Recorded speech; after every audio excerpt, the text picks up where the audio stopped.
नमस्कार, सुदर्शन न्यूज में आपका स्वागत है। मैं हूं आपके साथ शिवम दत्त मेहता और आप देख रहे हैं जवाब तो चाहिए।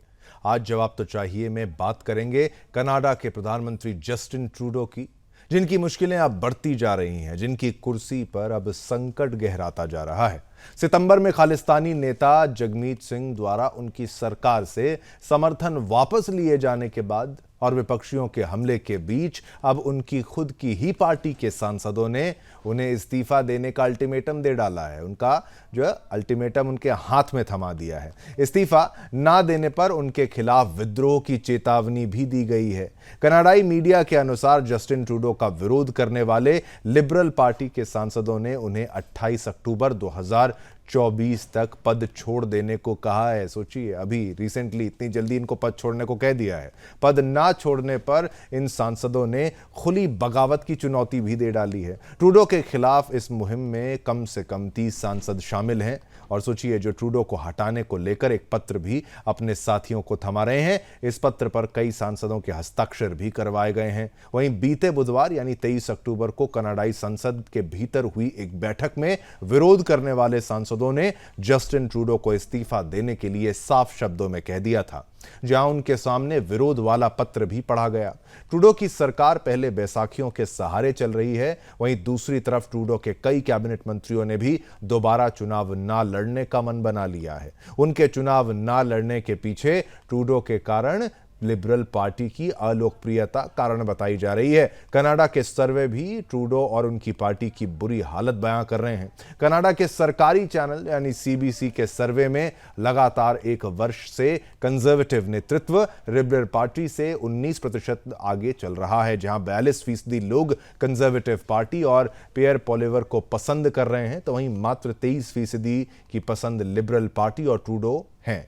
और सर्वे से यह भी पता चल रहा है कि आगामी चुनावों में 95% संभावना है कि कंजर्वेटिव पार्टी बहुमत हासिल कर लेगी। ऐसे में सवाल हमारे आपको बता देते हैं, सवाल क्या है। सवाल यह है कि क्या कनाडा में जस्टिन ट्रूडो का जनाधार खत्म हो चुका है और ट्रूडो का खालिस्तान प्रेम वहां के मूल नागरिकों पर भारी पड़ रहा है? क्या यह सवाल है।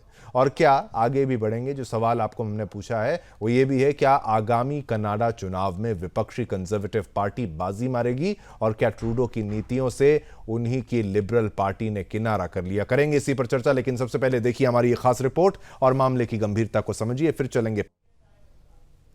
तो चलिए, आपने पूरे मामले को समझा और अब चलते हैं अपने मेहमानों के पास, जिनसे हम प्रश्न पूछेंगे, क्योंकि ये पूरा मुद्दा ऐसा है जहां पर राय क्या है एक्सपर्ट्स की वो यहां पर महत्वपूर्ण है। क्योंकि खालिस्तानी भट्टी और जलता कनाडा, ट्रूडो इस्तीफा दो, ये मांग जो है इसकी शुरुआत हो चुकी है।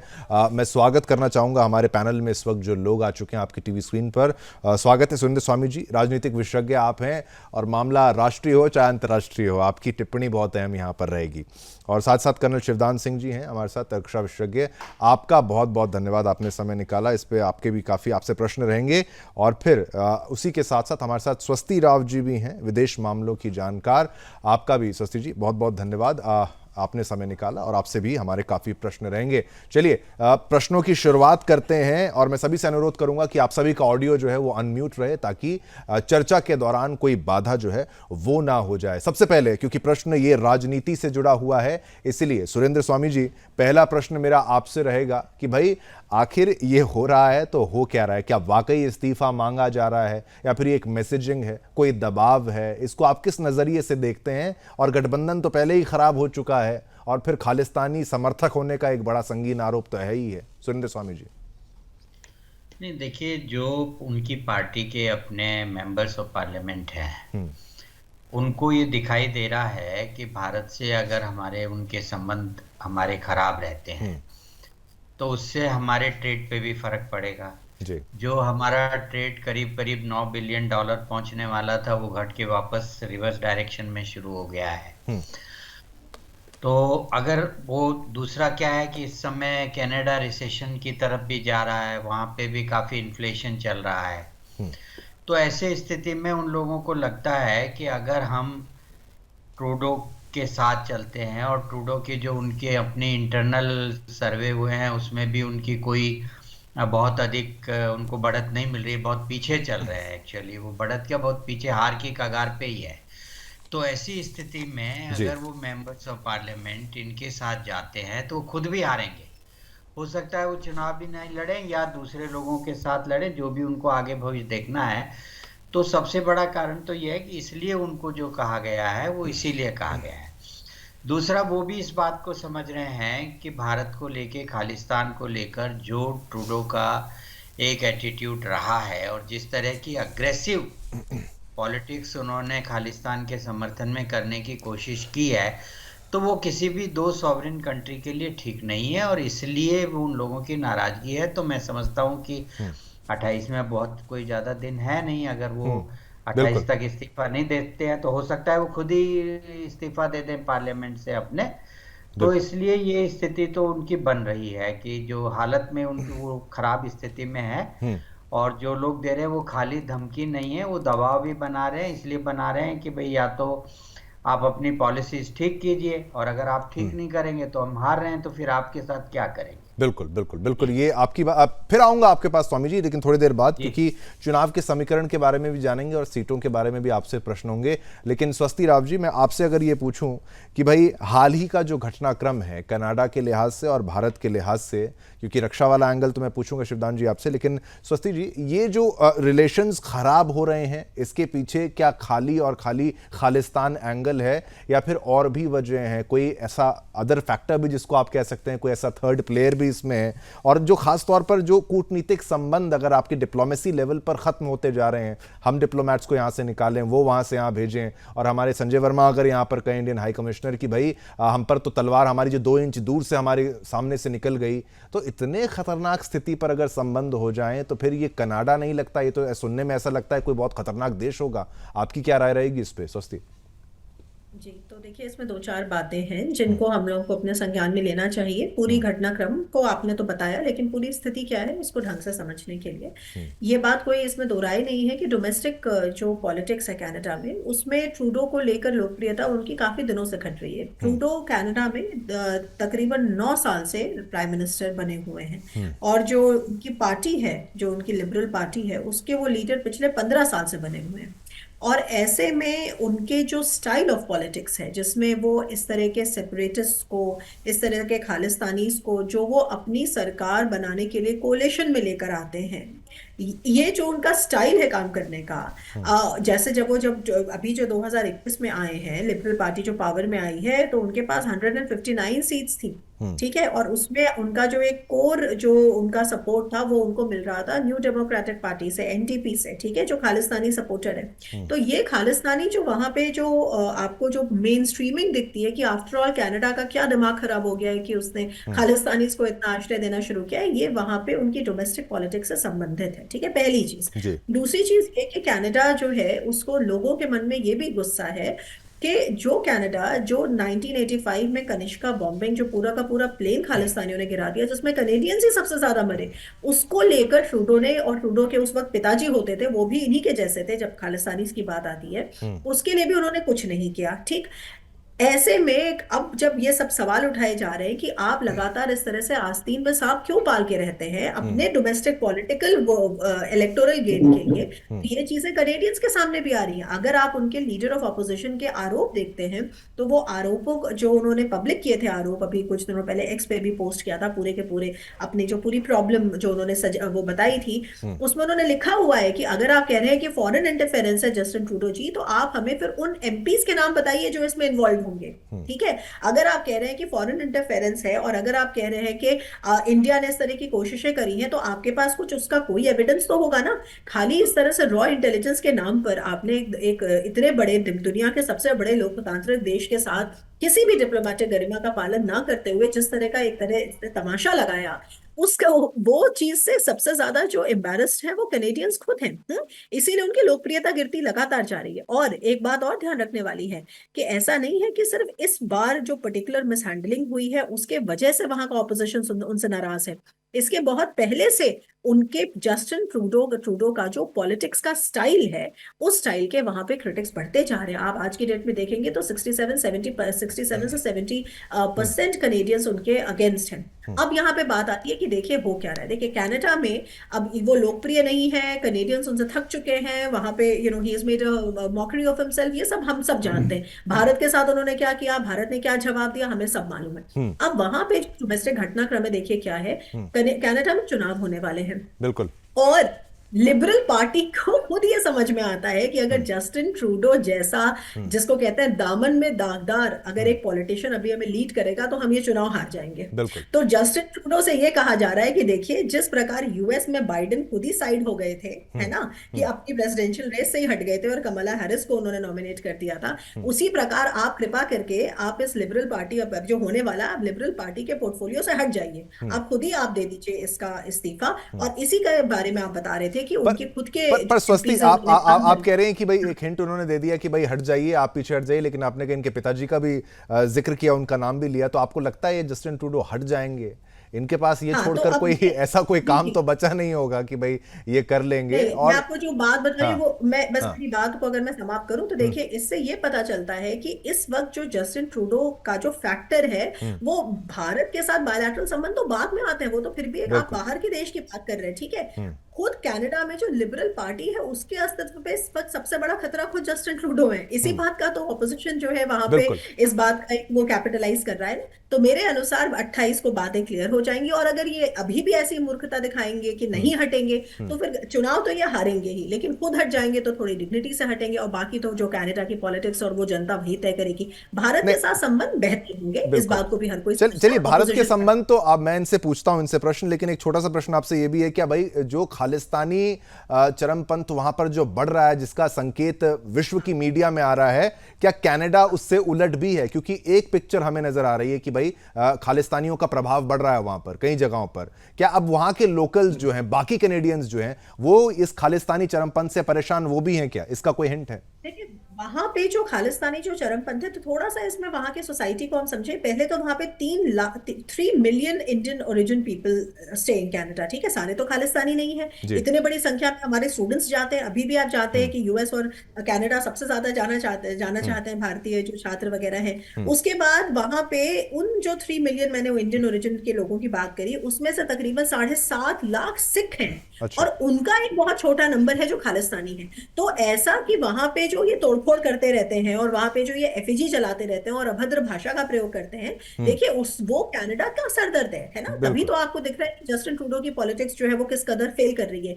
वो उसके बाद उन्हें जेल में डालते नहीं डालते, हमारा उनसे कंसर्न ये है कि जब वो इंडिया विरोधी गतिविधि करते हैं तो हमें फर्क पड़ता है। वो कनाडा को जलाए क्या करे, वो उनका लॉ एंड ऑर्डर का इशू है, हमारा नहीं है ना। दिक्कत होती है जब वो हमारे देश के नेशनल इंटरेस्ट पर हमें रिफ्लेक्ट होता दिखता है। और ये जो चीज है, देखिए ये सीरियस चीज है। और बिल्कुल। इसी में डिफरेंस आता है कनाडा और यूएस का, कि यूएस जो है, यूएस में आप इतनी आसानी से किसी की एफिजी नहीं जला सकते। फिर वहां पे रूल ऑफ लॉ रिलेटिवली ज्यादा स्ट्रांग है कनाडा से, लेकिन कनाडा का हाल ज्यादा खराब है। और बिल्कुल। यही चीज हमको दिखती है, क्योंकि यूएस के साथ भी हमारे प्रॉब्लम्स हैं, उसको हम मैनेज कर रहे हैं बेटर तरीके से। पर कनाडा के साथ तो हमारा बिल्कुल ब्रेकडाउन हो चुका है, क्योंकि वो तो सारे लिहाज को छोड़ चुके हैं। पर ये जी, रिश्ते अपने कभी को भी, बिल्कुल बिल्कुल स्वस्ति, बहुत अच्छे से आपने समझाया, लेकिन रिश्ते कभी बदल सकते हैं। हमारे साथ शिवदान जी भी हैं इस वक्त हमारे साथ, और साथ संजीव श्रीवास्तव जी, आपका भी धन्यवाद, आप भी हमारे साथ इस वक्त जुड़ चुके हैं, वो विदेश मामलों के जानकार हैं। सबसे पहले लेकिन क्योंकि रक्षा का एक विषय ऐसा है, कर्नल शिवदान जी, जो आरोप लगा दिए जाते हैं भारत के ऊपर, और फिर कोई कह देता है कि अननोन मैन ने कर रहा है, फलाने ने किया है, उसने किया है, इन सारे आरोपों के बीच हम एक बात ये भूल जाते हैं कि भाई अगर खालिस्तान की बात की जाती है तो इसमें पाकिस्तान का एंगल होता है, पाकिस्तान का एंगल होता है तो उनकी सीक्रेट सर्विस आईएसआई की भी हम यहाँ पर चर्चा कर सकते हैं।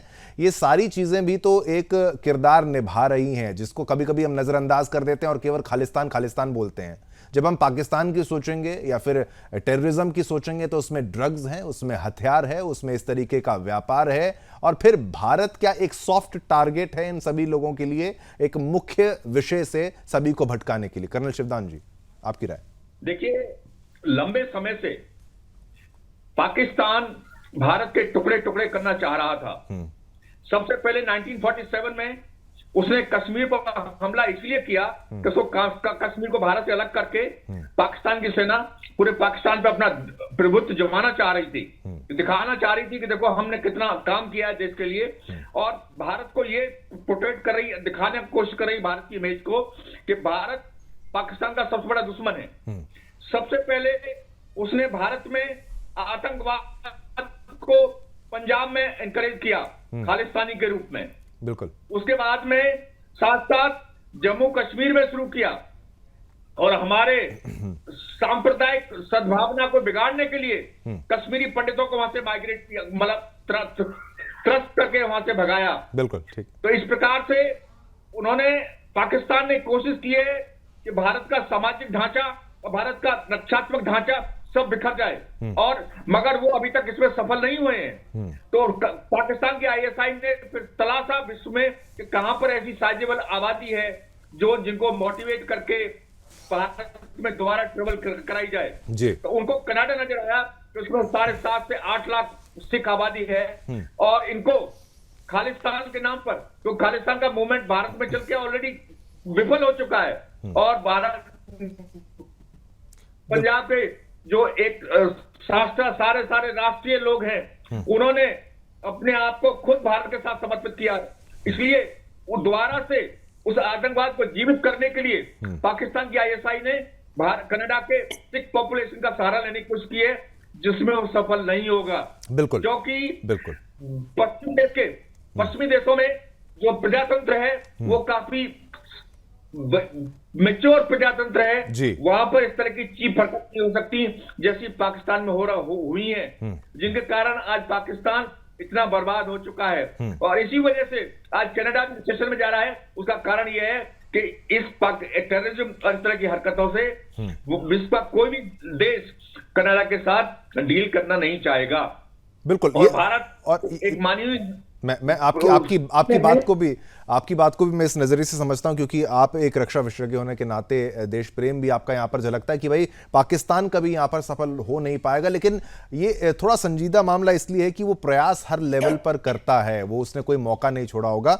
लेकिन कनाडा एक ऐसा, मतलब मिसमैनेज्ड, मैं तो कहूंगा एक मिसमैनेज्ड कंट्री के रूप में उभर कर सामने आ रहा है, जिसमें ट्रूडो जिम्मेदार हैं। क्या उनको जरूरी था ये सब करना? चलिए संजीव श्रीवास्तव जी, अब आपसे भी मैं पूछ लूं, एक तो विषय राजनीतिक कि भाई उनकी अपनी पार्टी के लोग अगर उन्हें कह दें कि भाई आप जल्दी से दिवाली से पहले ही छोड़ दीजिए ये कुर्सी, हालांकि वहां पर दिवाली का ऐसा कुछ नहीं है, लेकिन एक संदेश तो आ चुका है कि भाई अब ट्रूडो की जो नाकामियां हैं, जो गलतियां हैं, वो मल्टीप्लाई हो गई हैं, इतनी मल्टीप्लाई हो गई कि अब उनके इस्तीफे की मांग तक ये पहुंच गए हैं। और भारत के खराब रिश्तों के बारे में भी आप बता सकते हैं उसमें, क्योंकि संजय वर्मा की तरफ से अगर कहा जाता है कि मैं तो बच्चों को कहता हूं कि यहाँ के माँ बाप जो है बच्चों का ध्यान रखें, उनसे संपर्क में रहें, क्योंकि वहां पर खालिस्तानी जो ब्रेन वॉश किया जाता है उनका, वो उससे उस लिहाज से। देखिए जी, देखिए शिवम जी, कनाडा के प्रधानमंत्री जस्टिन ट्रूडो जो कि लिबरल पार्टी के नेता भी हैं, उनकी जो लोकप्रियता लगातार गिरती जा रही है, और वो ब्लंडर्स के ऊपर ब्लंडर्स करते जा रहे हैं, और जाहिर है कि उन्होंने जो कनाडा की जो राष्ट्रीय सुरक्षा है उसके साथ भी खिलवाड़ करने का कार्य किया है, अपनी संकीर्ण राजनीतिक स्वार्थों की सिद्धि के लिए, अपने अल्पमत की सरकार को बचा के रखने के लिए उन्होंने एक अतिवादी और आतंकपरस्त जो संगठन वहां पर, और उसके जो नेता गुरमीत सिंह है और उनका जो दल है उसका वो समर्थन लिया, उनको अपीच करने की कोशिश वो लगातार करते रहे हैं। आज जब न्यू डेमोक्रेटिक पार्टी ने और गुरमीत सिंह ने अपना समर्थन उनसे वापस ले भी लिया है, तब भी वो जो उनके विरुद्ध जो भी अविश्वास प्रस्ताव आएगा उसमें अपने आप को बचाने के लिए वो आज भी जो चंद मुट्ठी भर जो खालिस्तान समर्थक, अतिवादी और आतंकपरस्त जो लोग हैं और जो ऐसे नेता हैं, उनको वो सपोर्ट करने का कार्य कर रहे हैं, उनको अपीच करने की कोशिश कर रहे हैं, खुश करने की कोशिश कर रहे हैं। और इस प्रक्रिया में शिवम जी, उन्होंने भारत और कनाडा जैसे एक बड़े संबंध को दांव पे लगा दिया है। और अब जाहिर है कि उनके द्वारा की गई गलतियों की वजह से भारत और कनाडा के संबंधों में भारी तनाव आ गया है। यद्यपि कि मैं अवश्य ये कहूंगा कि भारत और कनाडा के जो संबंध है उसमें तनाव तो लाया जा सकता है, लेकिन उसकी जड़ों को नहीं हिलाया जा सकता, क्योंकि ये जो संबंध है हमारे साझा लोकतांत्रिक मूल्यों साझा हितों, साझा अवसरों तथा साझा चुनौतियों पर आधारित हैं। और इन संबंधों का जो आधार है वो पीपल टू पीपल कनेक्ट भी है, जो कि बहुत बड़ा है। जैसा कि स्वास्थ्य जी ने बताया कि 30 लाख के लगभग की हमारी जो भारतीय जो वहाँ पे मूल के लोग हैं, जिसमें 8 लाख हमारे सिख भाई बहन हैं। और ये जो पीपल टू पीपल कनेक्ट है जो भारत और कनाडा का, उसकी जड़ों में नहीं आ सकता कोई एक व्यक्ति या एक कोई संगठन अपने राजनीतिक स्वार्थों के लिए। उसमें तनाव तो जरूर पैदा कर सकता है, हाँ। लेकिन इन संबंधों को लॉन्ग टर्म में प्रभावित नहीं कर सकता। और मैं ये स्पष्ट रूप से कहना चाहता हूं कि जस्टिन ट्रूडो की जो अपरिपक्व राजनीति रही, जो उन्होंने अपने एक सेल्फ सेंट्रिक सोच के तहत अपने सरकार को बचा के रखने के लिए जिस तरीके की पॉलिटिक्स कंडक्ट की है, उसका सबसे बड़ा खामियाजा जस्टिन ट्रूडो को स्वयं भुगतना पड़ेगा। यदि आप आज वहां पर इलेक्शन करा लें तो जस्टिन ट्रूडो की बहुत बुरी तरह से हार होगी। और आप जैसा कि दिखा रहे हैं, आप बता रहे हैं, हम सब जानते हैं कि जस्टिन ट्रूडो की लिबरल पार्टी के अंदर ही उनके खिलाफ असंतोष है। और जाहिर है कि 9 वर्षों से ये शासन कर रहे हैं और उनके शासन को लेकर के बहुत ही असंतोष बढ़ता जा रहा है। और ऐसे में लिबरल पार्टी के लोग ही अब चाहते हैं कि उनको एक रिप्लेस किया जाए और एक नए नेता के साथ ये पार्टी चुनाव में जाए। और वहीं दूसरी तरफ आप देखें तो कंजर्वेटिव पार्टी और उनके जो लीडर हैं पोलिवेयर बहुत ही अच्छा परफॉर्म कर रहे हैं। और मेरा ऐसा मानना है कि अगला इलेक्शन में कंजर्वेटिव पार्टी सत्ता में आएगी। अभी हाल के समय में अगर संजीव जी अगर बदलाव होता है तो भारत के लिए क्या अच्छा होगा और क्या खालिस्तानियों के लिए वहां पर प्रॉब्लम होने वाली है? और बार बार हम ये भी स्पष्ट कर दें कि भाई खालिस्तानी एक अलग चीज है और हम सिखों की बात बिल्कुल भी नहीं कर रहे, जो खालिस्तानी एक्सट्रीमिस्ट हैं उसकी बात कर रहे हैं। संजीव जी, आप अपनी टिप्पणी। भारत को फायदा है चेंज ऑफ गवर्नमेंट से?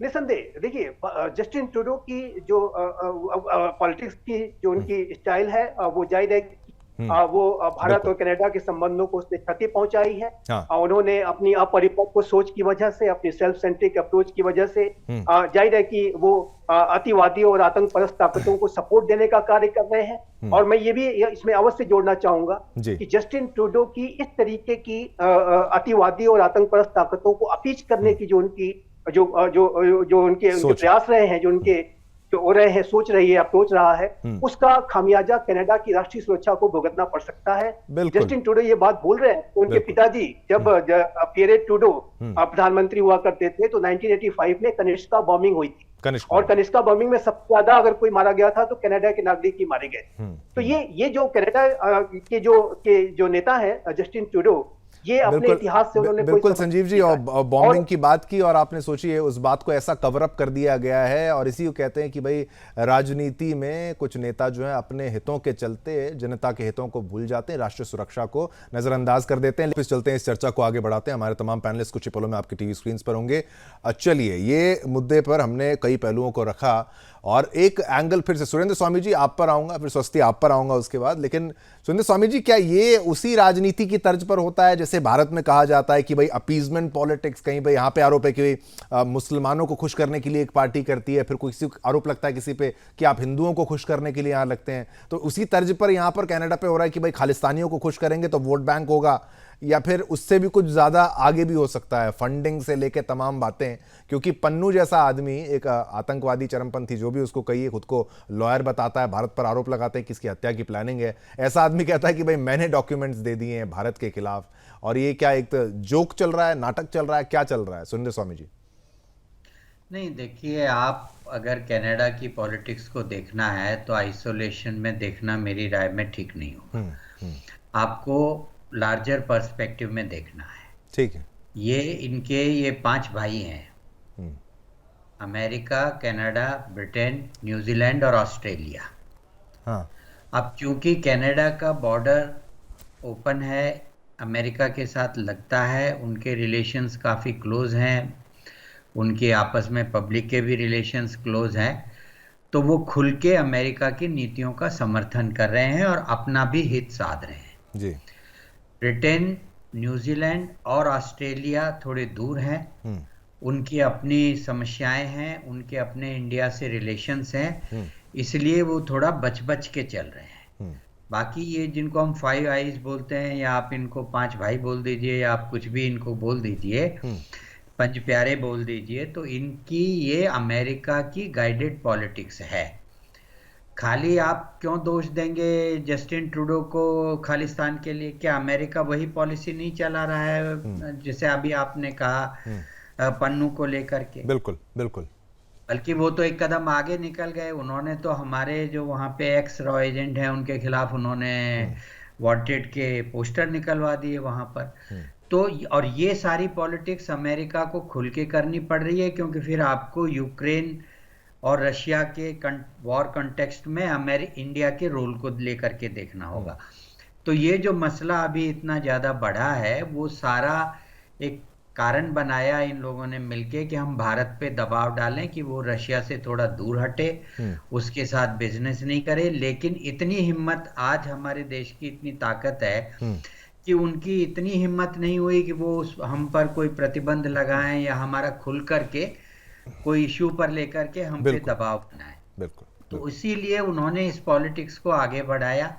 और जहां तक ट्रूडो का सवाल है, चूंकि उनकी माइनॉरिटी थी, गवर्नमेंट उनके पास मेजॉरिटी नहीं थी, और ये एक ऐसा ग्रुप था जिसका अमेरिका से भी दबाव था, तो उन्होंने इनका समर्थन लिया, गुरमीत ने उनको समर्थन दिया और उन्होंने उनके लिए काम करना शुरू किया और भारत को ब्लेम करना शुरू कर दिया। जो वहाँ पे इंटरनल गैंग राइवलरी है, ये सरदार मलिक जो थे, जो कि आपकी कनिष्का में बरी हो गए, वो पक्के खालिस्तानी थे, वो उसके मास्टरमाइंड थे। वो बरी हो गए, उसके बाद पता नहीं उनका क्या दिमाग परिवर्तन हुआ, तो वो थोड़ा इंडिया के लिए सॉफ्ट हुए, खासतौर से मोदी जी की गवर्नमेंट के लिए।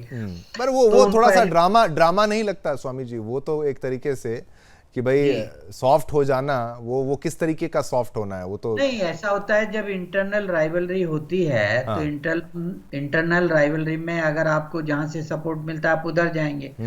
जो निज्जर का इशू ये था कि वो तो वहां भाग के गया था, उसके बाद तो कोई कागजात भी नहीं थे, यहाँ का भगोड़ा था, उसको वहां पे अपनी सिटीजनशिप चाहिए थी। बिल्कुल। तो ये बहुत सारे पर मेरा कहने का मतलब ये है, इन सम एंड सब्सटेंस, ये जो खालिस्तान की पॉलिटिक्स है, ये खाली जस्टिन ट्रूडो की अपनी ही पॉलिटिक्स नहीं है। अच्छा। वो अमेरिका से और इनके जुड़ी हुई पॉलिटिक्स है। लेकिन जी, उसका फायदा आप देखिए, ब्रिटेन में भी हमारे खिलाफ प्रदर्शन किए खालिस्तानियों ने, हमारे खिलाफ ऑस्ट्रेलिया में भी किए, हमारे खिलाफ वहां पे मंदिरों पे भी सब जगह लिखा जा रहा है। पर मैंने जैसे आपको कहा कि वो थोड़ा बच के चल रहे हैं। ये बच के नहीं चल रहा है कनाडा, क्योंकि इसकी सरकार ही इन पर टिकी हुई है। तो खालिस्तानियों पे सरकार टिकी हुई है, अमेरिका के एकदम बगल में बैठे हुए हैं गोद में, तो इसलिए इनको खुल करके इस तरह का करना पड़ रहा है। और अब इनकी पोजीशन बहुत खराब, उस चक्कर में ये खुद फंस गए। मेरा तो अपना ये मानना है, बाकी तो मैं तो कोई विदेश मामलों का इतना जानकार नहीं हूँ, लेकिन मेरा ये मानना है कि आने वाले टाइम में अगर कहीं खालिस्तान बनेगा तो वो कनाडा में ही बनेगा। हाँ, वहीं बन जाना चाहिए। मैं तो कहता हूँ वहीं बनाए, सारे वहीं जाएं, वहां जाके रहें। अभी तक खालिस्तान का नक्शा कनाडा पे प्रोत्साहन दिया है। वहां पे जिन लोगों को वीजा मिल रहा है, उन लोगों की पहले एटीट्यूड देखा जाता है कि भाई वो थोड़ा खालिस्तान समर्थक हैं या नहीं। जो बच्चे पढ़ने आ रहे हैं उनका जो ब्रेन वॉश भी कर रहे हैं, और वीजा भी उन्हीं लोगों को एप्लीकेशन के हिसाब से, ये खालिस्तानियों के सपोर्ट से ही वहां की गवर्नमेंट देके उन्हीं लोगों को क्लियरेंस ज्यादा दे रही है। बिल्कुल ठीक है। तो ये जो सारा हालात वहां पे बना हुआ है, तो उसमें लेकिन अब ये फंस गए हैं, ये खुद फंस गए हैं। देखिए, गलत काम करेंगे ना स्वामी जी, वही है ना, गलत काम आप करेंगे, गलत मन से करेंगे तो आप फंस जाएंगे। और क्योंकि ये खालिस्तान नियत जैसी है वही नियति होगी। हमारे यहाँ तो कहा गया है जैसी नियत वैसी नियति। बिल्कुल तो बिल्कुल। अगर इन्होंने अपनी नियत खराब रखी, अब जो सिखिज्म के प्रिंसिपल्स हैं, सिखी के प्रिंसिपल हैं, उसके आधार पे तो ये लोग चल नहीं रहे हैं, और ये धर्म का फायदा उठा के एक उसका इस्तेमाल करके खालिस्तानी जो है वो अपना फायदा यहाँ पर देख रहे हैं, जिसमें पाकिस्तान का टच, ISI, तमाम चीजें यहाँ पर हैं। ठीक है स्वामी जी, मैं एक स्वस्ति आपसे भी एक रिएक्शन यहाँ पर ले लूं। क्या ये जो चरमपंथ है ये आगे बढ़ने वाला है? और जो स्वामी जी ने कहा कि भाई अकेले ट्रूडो को यहाँ पर नहीं देखना चाहिए, शिवदान जी यहाँ पर भी आऊंगा स्वस्ति के बाद। एक स्वस्ति, मैं प्रश्न आगे बढ़ाते हुए आपसे ये कहूं कि भाई खाली ट्रूडो को नहीं देखना चाहिए, एक पूरा इकोसिस्टम पूरी दुनिया में कई यूरोपियन कंट्रीज में ये बनाने का प्रयास कर रहे हैं, तो क्या ऐसे फिर आगे जाके बाकी जगह पर भी कुछ इफेक्ट भारत के खिलाफ ऐसा कुछ हो सकता है? या फिर इसमें आप जो एनालिसिस करती हैं उसमें आपने कुछ बदलाव भी देखा है कि भाई खालिस्तानी चरमपंथियों से वहां के लोग भी तो परेशान होंगे, जिनको वहां पर इन्वॉल्व किया जा रहा है, उनका असर उन्होंने देखा होगा? आपकी राय? देखिए, बिल्कुल बिल्कुल ये बात समझनी बहुत जरूरी है कि हमारा जो परसेप्शन है उसके अलावा वहां पे जो लोग हैं वो ही सबसे ज्यादा जो उनके सबसे पहले रिसीविंग एंड पर हैं, उनके इस हिंसा के, उनके हिंसात्मक सोच के, वो सबसे पहले वो लोग खुद हैं ना। और आज की डेट में आप खालिस्तानियों पे तो हम बाद में आएंगे। आप ये देखिए, जो यहाँ पे जो कट्टर इस्लामिक सोच वाले जो पहुंचते हैं मिलियंस की तादाद में यूरोप में, और जी। उसके बाद फिर लंदन में, और आपको ये जब मुहर्रम के जुलूस निकलते हैं तो आपको लगता है कि ये लगता है कि कोई मिनी पाकिस्तान शायद पाकिस्तान में भी नहीं है, ऐसा दिखे। तो एंड ऑफ द डे वहां पे इसके खिलाफ आवाज उठाने वाले भी तो वहीं के लोग हैं सबसे ज्यादा। तो ये तो एक बात है कि ये उनका पहले सरदर्द है। हमारे लिए सरदर्द देखिए, भारत का जब भी जिस देश का राइज होता है, उस देश को कम नीचे करने के लिए जो पावर्स हैं, जो कुछ पावर सेंटर्स हैं, वो एक्टिव हो जाते हैं। और आपको पता है कि भारत का राइज बहुतों को नहीं पसंद है। उसमें पाकिस्तान है, उसमें ऐसे बहुत ही जो ये इस तरह की जो जो हिंसात्मक सोच वाले एलिमेंट्स हैं, उसमें खालिस्तान है, उधर हमारे नॉर्थ ईस्ट में भी वो है। तो ऐसे आपको बहुत सारे एलिमेंट्स मिलेंगे जो आपको हमेशा जब उनके पास मौका मिलेगा, मतलब whenever the time is right, जब लोहा गर्म होगा तो वो कहीं ना चोट करना चाहेंगे।